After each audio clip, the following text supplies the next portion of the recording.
ओम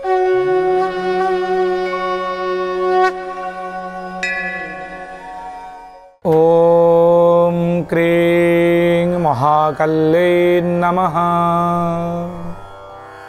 नमस्कार दर्शक बंधु, जय जगन्नाथ। मु ज्योतिर्विद वास्तुविद डॉक्टर शिवस्थ कड़ीरत्न आज आपण मान को स्वागत जनाऊँगी आज सप्तांग को।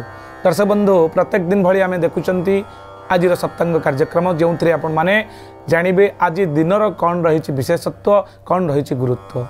दर्शक बंधु, आज आश्विन कन्या मास 20 अक्टोबर 6 तारीख सोमवार रही कोजागर व्रत रही। आज श्री गजलक्ष्मी मांकर पूजा अर्चना, कुमार पूर्णिमा एवं तिथि जदि आम देखा शुक्ल पक्ष चतुर्दशी तिथि रही दिन 12:24 पर्यंत। यापर पूर्णिमा तिथि भोगवे अर्थात पूर्णमी संध्या को पाउछंती। नक्षत्र जदि आम देखा पूर्व भाद्रपद नक्षत्र प्रातः 6:12 पर्यंत रोचंती। यापर आपणकर उत्तर भाद्रपद नक्षत्र भोग हेबे। मीन राशि चंद्रमा अहोरात्र अर्थात 60 दंड पर्यंत आज दिन में भोग होती।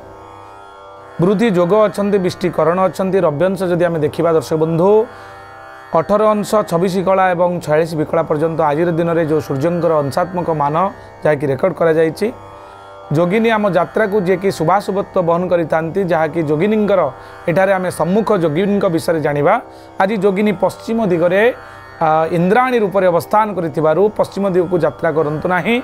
अधिक गुरुत्वपूर्ण कार्य थिले आपण शनिंकर बीज मंत्र को जप करी जाई परिबे।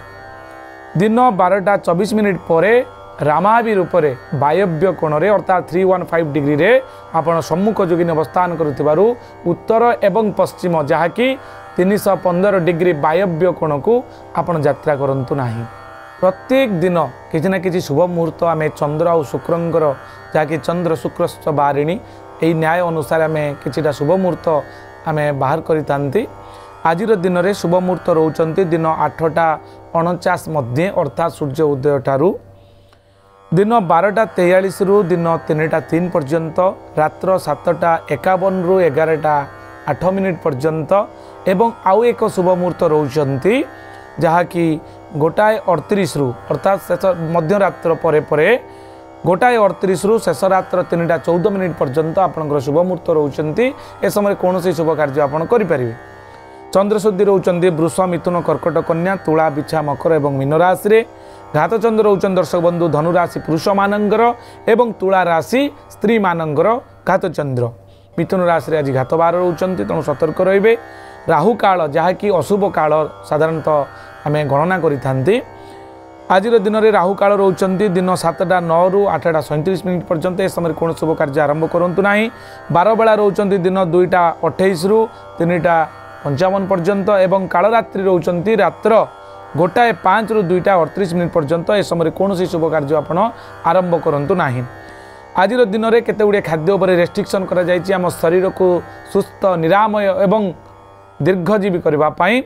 आज दिन में बिरी द्रव्य आपड़ खातु ना। आमिष आदि गरिष्ठ भोजन आज दिन में आपड़ करतु ना। जदि आज आपण परिवार में कौन शिशुटीए नूतन कर जन्मलाभ करुच्ची ताहले दिन 6:12 पर जदि जन्मग्रहण करुँच ताहले उत्तरा भाद्रपद मीन राशि हे 26/12 नरगण पिलाटी रहिबो। तार प्रथम अक्षर जदि आप दबाई चाहते दरे हर्षगारे दु थ झ एवं निय अक्षर दिंतु। पिलाटी सोमवार जन्म होइतिबारु शांत सरल सौम्य एवं भद्रता आचरण रे परिलक्षित हेबो।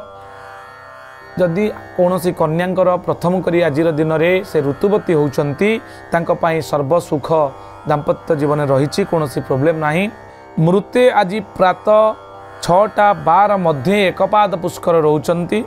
गोत्र संपद नाश होबार संभावना थिबारु आपण कौनसी ज्योतिर्विद बा ग्रह ब्राह्मण को डाकी तिल कांचन दान करवा हुंतु।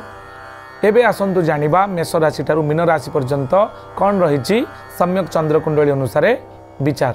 दर्शक बंधु, मेष राशि रे मनस्ताप, वृष राशि रे खुशी खबर, मिथुन राशि रे आपनकर अर्थलाभ, कर्कट राशि रे अनुशोचना रोची, सिंह राशि रे आघात प्राप्ति, कन्या राशि रे सफलता, तुला राशि रे बंधु मिलन, बिछा राशि रे पुत्री चिंता अर्थात कन्या दे चिंता लाभ एवं धनु राशि रे कलह जोग, मकर राशि रे सम्मान रे वृद्धि घटिबार संभावना रही।